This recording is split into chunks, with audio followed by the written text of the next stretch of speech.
laguna va a necessità di interventi di pulizia, rimozione di rifiuti e di bonifiche in alcune aree sensibili che erano state oggetto di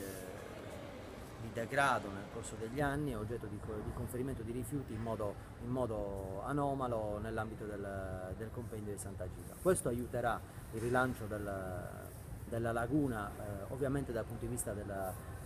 dell'ecosistema, e quindi la pulizia, la rimozione di rifiuti consentirà una situazione ambientale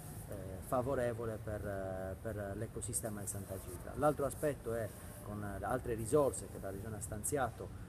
interventi consistenti per la valorizzazione e il rilancio anche dell'attività della pesca e delle cooperative di pescatori che operano a Sant'Agila, insieme a importanti interventi in relazione al valore turistico che il compendio di Sant'Agila ha. Tutto questo in collaborazione con la Forestale, con gli altri comuni, le altre istituzioni proprietarie di porzioni importanti di territorio del Sant'Agila, e con una collaborazione col Parco del Molentargius che curerà alcuni aspetti in relazione ai progetti su Sant'Agila.